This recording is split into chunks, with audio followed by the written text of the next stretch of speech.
Good evening, everyone. This is the second budget forum. We had one this morning, and there will be one more tomorrow at 3:30 Windsor Avenue at 6:30 at the community center. Please spread the word. Now, the budget forums are nonpartisan events intended to present information on the town budget. Presenters will be the town manager and the superintendent of schools. I am the moderator, Agnes Peer, and I will officiate, and I will also do timing if that's necessary. Questions from the audience are encouraged. These are the following ground rules. Questions may be submitted in writing or asked personally. The moderator will recognize the person speaking and may restate the question as necessary. A person may ask one question at a time until all others have had the opportunity to ask. 1 minute is allowed for each question to be asked. Time limits will be observed. Attendees are expected to act in a respectful manner. The moderator will have the responsibility for enforcing time limits. The audience may ask questions, but statements from the audiences are not permitted in this format. In order for everyone to hear the questions and answers, please refrain from having conversations in the audience, and if necessary, please just step outside. Thank you very much. So to begin with, who would like to begin? Dr. Hill looks like he's ready to go. I keep losing that coin toss, so it's okay. It's okay. It's all right. It's just me. Good. We're going to keep that same flow. It worked the first time, right? Yeah. It's like going on the road for a concert. Like I'm opening the show. Yeah, exactly. So how are we doing this evening? Welcome. I'm Dr. Terrell Hill, Superintendent of Schools. And I'm just going to give you a high-level overview of how we got to where we got to in regards to the school's budget. Each year, this is my third one now with the budget as superintendent, I share that I first and foremost start off trying to not touch anything near the student, or in other words, I find cuts or savings as far away from the student as possible. It's not always possible to completely do that, but that's my endeavor when I start the budgeting process with my business manager, Ms. Batchelder. This morning I was asked what does that mean, so I'll just explain right now. That means, so I try not to touch teachers or touch anything that's directly related to student classroom instruction. So the equipment they need in the classroom, supplies in the classroom that are pertinent to high quality instruction. So that's what I mean. I try to do things as far away from the student as possible. As we can see, you see on the document here the average percentage that's been asked for over the last 5 years. And this year you see that we definitely have a higher number. I can tell you that that number has come about because of the increases in pretty much everything, as we've seen it in our personal homes and in our lives. Everything has gone up, inflation has gone up. I don't blame everything on the pandemic anymore. I have moved beyond the pandemic. I told my staff at the start of the school year, we are not operating in a pandemic environment. COVID is going to be COVID and do what it does, but we have to keep functioning and moving forward. Also, I share that I want you to know I live here in the town, so doing this budget, it's very personal to me. It's not just doing a budget as a superintendent for some folks that live somewhere that I work, and then I get to go home to my town and live a different life. Whatever I propose impacts you, impacts me. I do have a wife that pays the bills, and I have to answer to her if something changes. And although I can tell about 800 people what to do, most of them, during the day, I can't tell that one what to do. I haven't figured it out yet. I'm still working on that. I do tell her I am the boss, and she just looks at me, and I don't work for you, boy. I'm like, okay, you're right, ma'am. So we just leave that alone. And Peter, as nice as I am to him, he has refused to give me a superintendent's discount on anything in town, taxes or anything else. I really had to explain to a new snow person last winter, not this one, the previous one, that as a superintendent of schools, I have no one who plows my driveway. He thought that was a perk as a superintendent, and I'm like, they don't. He said, that's a shame that they don't do your driveway. I said, isn't it? But, so I pay him. So just wanted to be real clear, set the ground levels, right? I get no hookups So I got to show up to work to get paid. So then I look at what does it cost just to do business as usual. So we go from one school year to the next. So July 1st starts our new fiscal year, and for us 12-month employees in the district, it's our new school year. I just need to open the doors, turn the lights on, run all my schools, and pay staff, take care of business. What does that cost us? So for all 6 contracts, teachers, administrators, custodians, maintenance, food service, safety monitors, the nurses, and the admin staff, the administrative assistant staff, for all 6 contracts, that's a cost. There's a cost there. So no one has a contract that reduces their pay year over year. And also the contracts that we have for pertinent software, so like our student data system, that's something that we have to pay for each year, and medical costs, for benefits, transportation, fuel costs. So those costs are what we have to pay. We can't choose to not pay them. And so just putting all that together and just rolling things over, what's the cost of doing business? And that number was well over 6% this year. I know that you guys are really nice to me in town. Everyone smiles at me at Dom's, but no one wants to see 6% in front of them. So we know we have to start doing cutting. And so that's what Ms. Batchelder and myself, that's what we started doing in October when we start the budgeting process. And so we started to cut, again, as far away from the student as possible. And we cut in areas. So I did end up cutting some staff, I had to. But we started cutting technology. That's a big piece of our budget. And my technology people are not happy with me right now, the IT department, because I cut some pet projects, I call them. And it's funny that Ms. Cannoni's here tonight. I'm glad she does love me, and she knows that I love her. So one of the examples I gave this morning is like a software that a few folks use, and I'm like, well, we don't really need that for the whole district. So I know that Ms. Cannoni has grown fond of being Gigi the Penguin. So we promised that we're going to buy her a new costume of whatever creature is the mascot for the new software. But we are retiring Gigi the Penguin and ST Math, that is the specific name of the program that students use. We figure we could do something better. And so, I'm sorry, Carrie, just pour a little bit out for Gigi right there.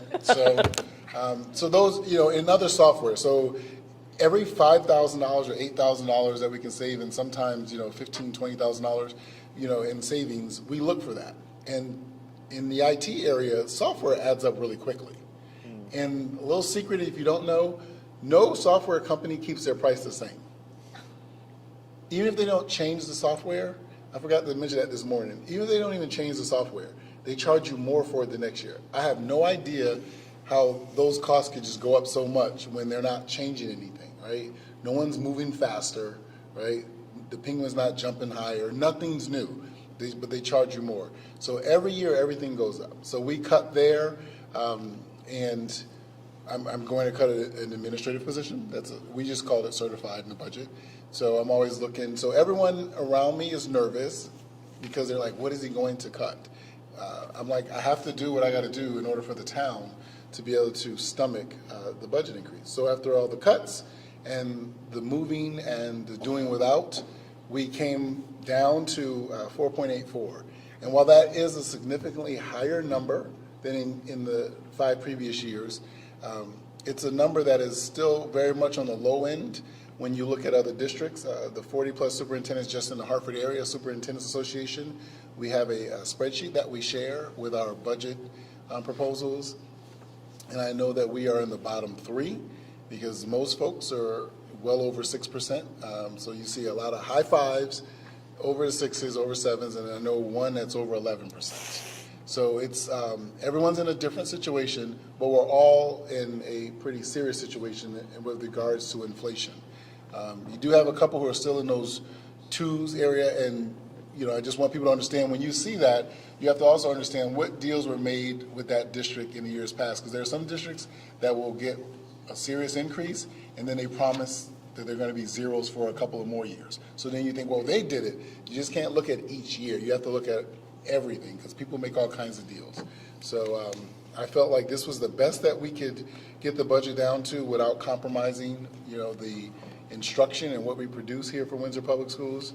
And so this is what we came to, a 4.84% increase.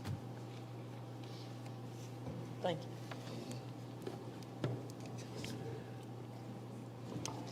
Peter, do you want to? Absolutely, absolutely. Thank you, folks. It's great to be with you this evening. And I appreciate Dr. Hill providing context and how he approaches the annual budget preparation. The town council also took a long-range look as they started to debate and review the proposed budget in April. They've looked at this from a multi-year perspective. We all know that property revaluation, which is mandated by the state of Connecticut, is going to occur this calendar year and will go into place from a year from now. And so some of the items that you see within the budget are predicated with that in mind. And so we have continued to see upward pressures in terms of costs, not dissimilar to what each of us have seen in our own personal homes in personal budgets as well. So there also is a demand in terms of services. We've seen increases in our ambulance calls, emergency medical calls. Our Public Works Department now is responsible for, over the last 2 or 3 years, taking on over 6 miles of new roadways in town. The workload in departments such as Human Services and Social Services has increased. We are now again seeing seniors return to this programming at the senior center, which is fantastic. We're seeing increased numbers at the library, both libraries, the main library and at the Wilson branch. So those are fantastic that folks are coming out of what has been a tough 3 years as a community. But that does bring some costs. And so within the budget, there are a number of new positions to attempt to address those demands. We've added monies for to support our volunteer fire department. For those that may have forgotten, our fire department is 100% volunteer, and that is quite the statement to make with a community of 30,000 population and all the different variety of industrial, commercial, and residential properties that we have in town. And so there's monies for the volunteer fire department for recruitment and retention efforts. There is approximately a $500,000 contribution to the Windsor EMS. So town does not provide those services directly. We have an arrangement with the not-for-profit organization, Windsor EMS. And so the town council, staff has brought to them the concerns relative to providing EMS services on a consistent basis. It's a challenge that is happening across the country, not just here in Windsor. And so there's monies to assist to stabilize and actually hopefully add a second and at times a third ambulance during the course of peak times. The budget includes a maintainer within the Public Works Department to help meet some of those growing demands. It also includes a emergency 911 dispatcher. So that would bring us up to staffing levels to allow to have 2 dispatchers on duty for each of 24 hours a day for each of the shifts. And so we're hopeful that that will, again, provide that stability, not only for call taking, but also for the other dispatchers. That is probably one of the most stressful jobs that you could have, and to be able to provide backup and support for those dispatchers by having additional resources is the goal. We also include within the budget approximately $300,000 to go towards housing rehabilitation program. The town has historically gotten monies, actually federal dollars through the state to have a housing rehabilitation program for low and moderate income households. Unfortunately for us, the state of Connecticut has shifted the priorities away from single-family rehabilitation program to assist in public housing programs. And so this program we've had in place for well over 20 years now. It's a fantastic program. It helps to preserve our affordable housing in our neighborhoods. It helps to make sure that those homes do not deteriorate and become a blight in our neighborhoods. And so Town Council has seen it fit to include approximately $300,000 in the budget. Hopefully, over the next 2 or 3 years, the state will shift their priority back to that program. We'll be able to get grant funds in a couple of years. The budget also includes approximately $1 million in one-time expenditures. And the goal of including the $1 million is to provide funding, knowing that the fiscal year in 2025 budget, a year from now, is going to be a challenging budget with property revaluation. And so by having $1 million built into the FY24 budget, which will not be specifically needed as for continuing programs, that provides so-called capacity or flexibility when the Town Council starts to prepare the 2025 fiscal year budget. And the Town Council is able to do this because we've had notable grand list growth, economic development growth. So that has provided the opportunity to do a whole host of capital projects, both for the schools and the general government, and as well as to add resources in some strategic areas that I noted, while increasing the mill rate at 1%.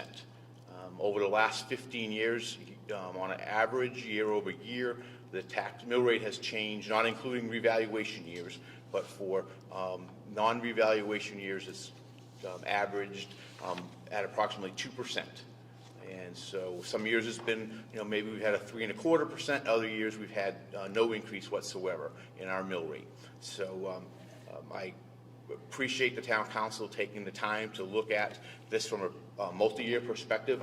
I believe it will help us next year, but I want to caution everyone that property revaluation 1 year from now is there's going to be some difficult choices in terms of service priorities, and how do we work as a community to choose what those priorities are and to preserve as many services as we possibly can.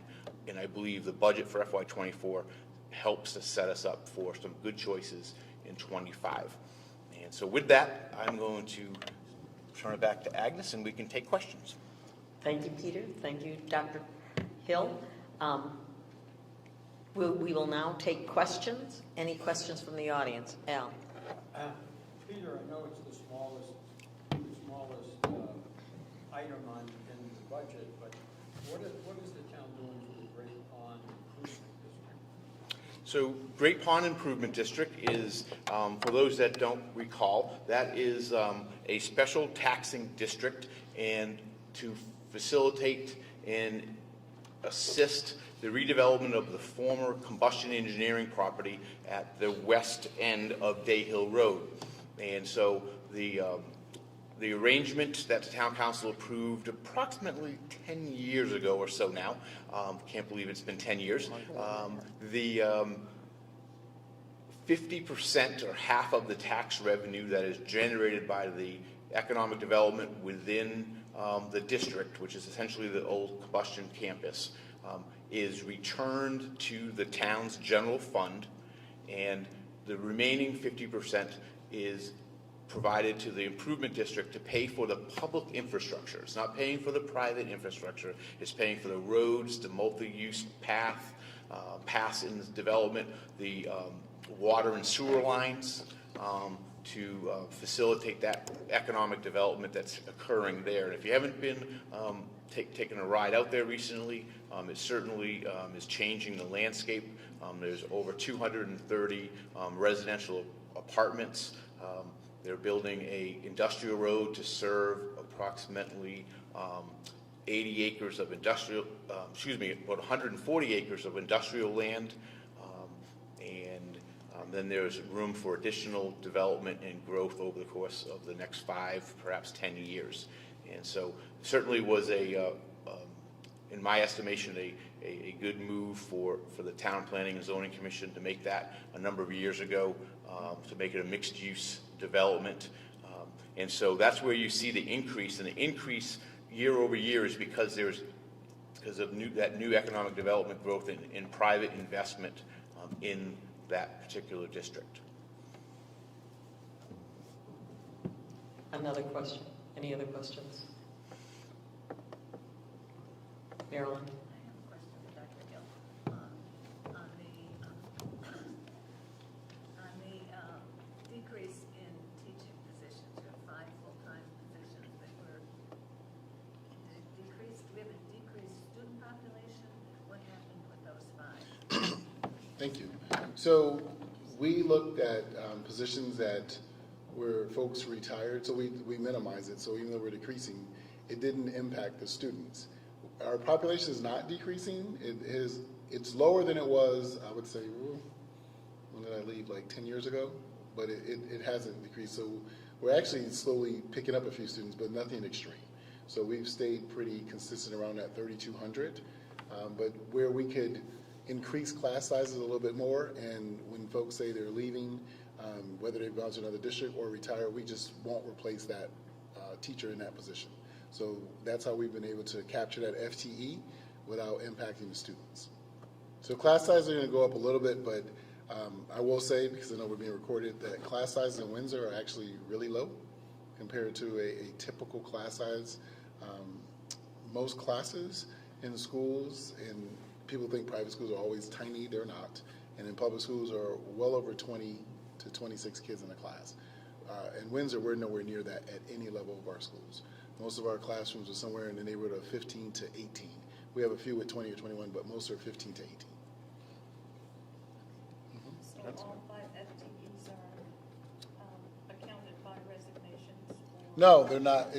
We did cut a couple of positions, but there's a mixture. So we have the retirement ones we talk about, but there's a mixture. So if people leave or they're not going to come back for one reason or another, people leave for all kinds of reasons. So that's why I'm pausing, like, people leave for all kinds of reasons. We looked at departments and said, hey, can we absorb that FTE, which is just that full-time equivalent or that position, without replace? Do we need to replace them? And so in a lot of positions, we saw them throughout the course of the year because we couldn't fill certain positions. So they were budgeted for, but then they were pretty much open the whole year because we couldn't find people, right? Like special education right now is an area that's pretty tough. I think things are going to swing back to normal. So I don't want to say it the wrong way to the public, but I think a lot of people got comfortable over the last 3 years because there were lots of funds and monies out there in our society around the country. So they could say, well, I don't think I'm going to go to work now. And I've said when all those funds start to dry up, and the government is definitely not spending as much to cover a lot of things that it covered, we're seeing people who are now applying for jobs more, and they're looking for jobs more. But the jobs that we didn't fill, like I said, once Ms. Batchel and I sat down, we're like, well, we didn't actually fill this job last year, or there was one job we hadn't filled for 3 years. So I'm like, well, why do we keep looking, right? The kids are graduating, they're earning their credits, things are fine. Let's just not fill that position. So then it's a cut because it was sitting on the budget, so then we cut it.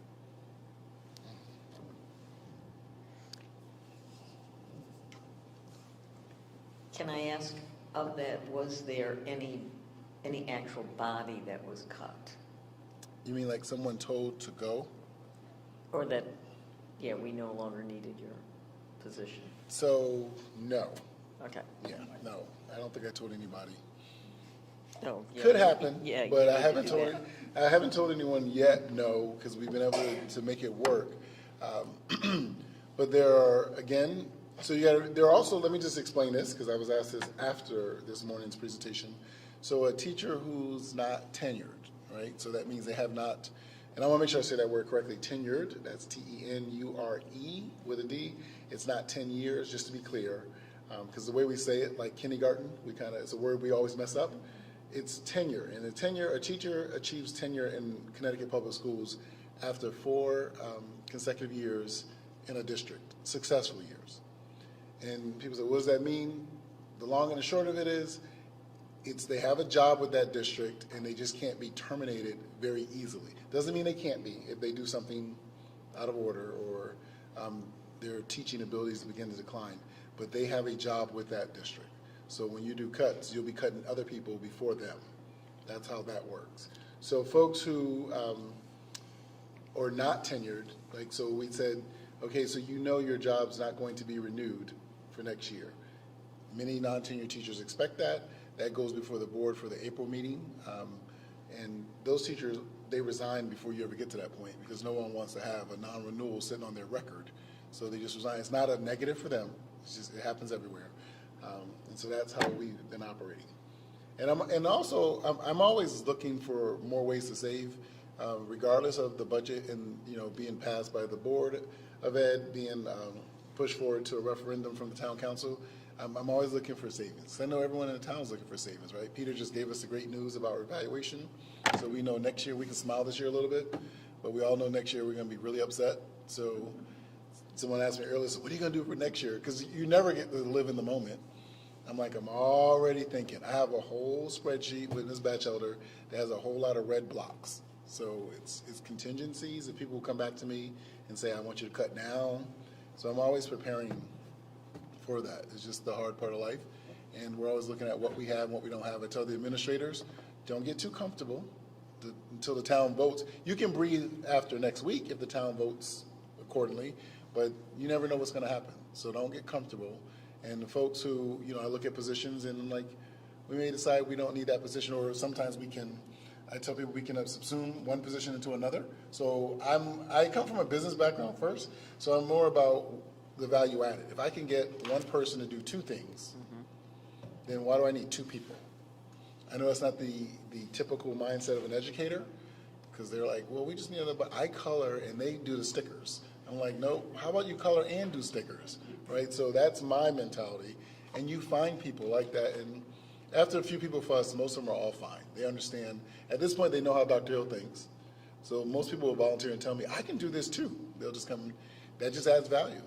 It's better to be able to do two things than one. Any other questions? I'd like to ask Peter to address the grand list.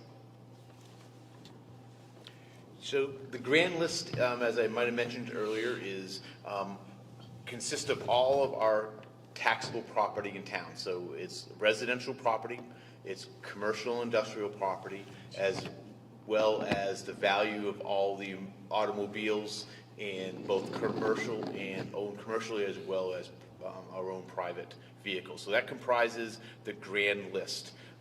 The grand list is established each year, and for this year over year, we have experienced, because of significant economic development from projects such as the Amazon distribution facility on Kennedy Road. There's been several buildings constructed in the Baker Hollow Road area, and as well as on International Drive. That has created a abnormally high grand list growth of approximately 7%, and that it usually we have seen about a 2.5% to 3% increase if you look back over the course of the last 7 or 8 years, which is still fantastic. Many communities are envious of that growth, and so as we look forward to and just as Dr. Hill said, you can't live in the moment very long. And so we're already looking at and modeling what fiscal year 25 could look like. And so when you look at the property valuations, we all know that in 2008, between 2018 and now, residential properties have appreciated significantly. And so our town assessor, property assessor, is forecasting on average residential properties will have increased 30% between 2018 and October of 2023. Meanwhile, the commercial and industrial, although it will, as an entire class or category, have appreciated, there's significant drag, if you will, on the commercial. And you've seen this across the country. You've read it, you've seen the headlines where commercial, particularly office buildings, are declining in valuation because of all of the work from home, the hybrid work. And so we have some very well-appointed what they call Class A office here in town. Unfortunately, they are 75, 90% vacant.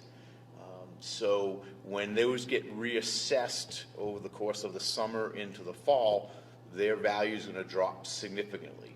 And so thankfully, we have a diverse tax base in Windsor. You've heard me talk about that over the years. And so we will not be hurt as badly. We will be hurt. There's no doubt about that. Other communities that don't have that diversity in their tax base will see, could potentially, when they do their revaluation, could be seeing significant declines. So all said and done, when you have if your home appreciates 30%, there's not a heck of a lot the town council can do to mitigate that large percentage increase. And so that is, often you'll hear us talk about the shift in tax burden. And so right now, when you look at our grand list, it's about 50-50. So 50% of the grand list is related to non-residential properties, and 50% of it is related to our residential properties. That is going to change, and it's going to be much more, I'm going to say at least 60% will be residential. That's my early forecast. 60%, maybe 65% will be towards residential, and then the balance will be commercial. So that's part of that dynamic that will be happening, and I am hopeful that that over time they'll see more of the pendulum will swing more to the middle in terms of work from home and hybrid. But I think it's going to take a significant amount of years to be able to see those values of those the Voya and the Hartford Life buildings to increase. With a positive part of it, those are well-appointed buildings. They can be divided into multiple tenants. It's some of the older commercial properties or office properties in town are probably not going to be able to bounce back. Because if you can go into a Class A office that has been maintained well and it's only 10 or 12 years old, and you are able to get that at $12 a square foot for your lease versus 16 or 18 like you were 5 years ago, you're going to go there versus going to pay $9 or $10 into a property that's 30 years old and hasn't seen a lot of tender loving care. So there's going to be different dynamics, and I know that's a long answer to your question, but it certainly is dynamics that we will be trying to sort through over the course of the next 12 months or so. Thank you. That was a really good explanation. Thank you. Thank you. Anybody else have any questions, comments?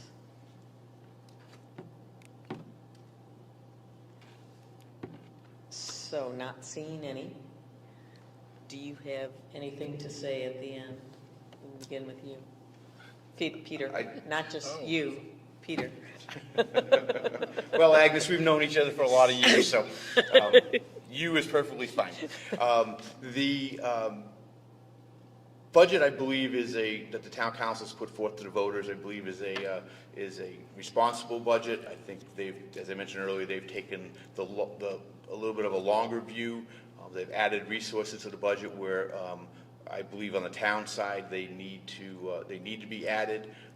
We have not added a lot of positions over the course of the last 5 to 6 years, and I can, as I noted earlier, if those positions are not added in this fiscal year, the challenge of the next 2 or 3 years is going to be difficult.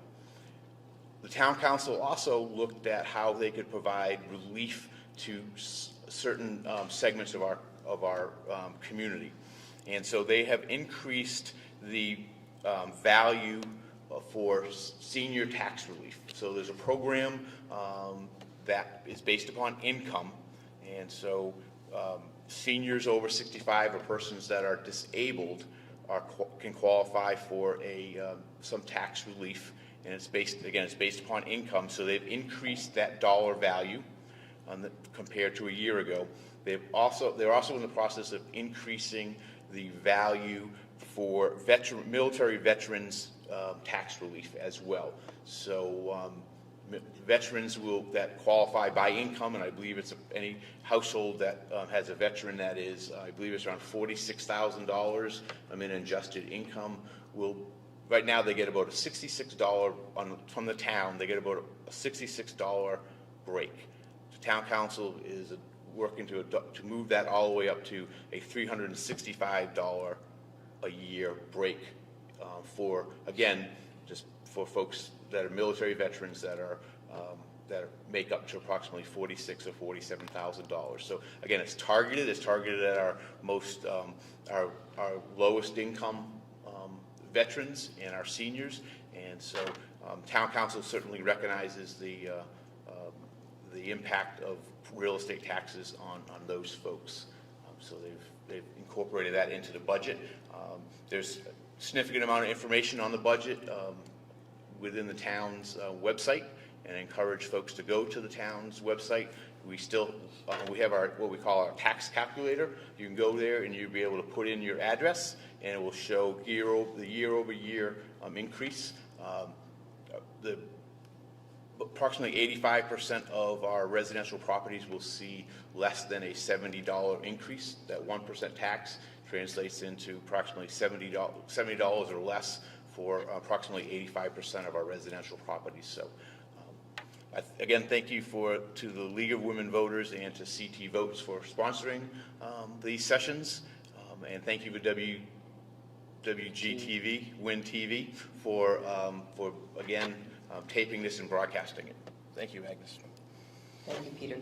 Dr. Hill, would you like to say a few words? So I'd like to say ditto for everything that Peter just said, but also I'd like to say thank you all for your support. And that, as Peter said about the budget, we feel like we presented a responsible budget to the community, understanding the various needs and issues that we're all dealing with.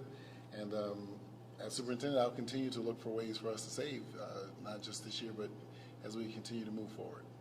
Thank you. Thank you, Dr. Hill. Thank you, Peter.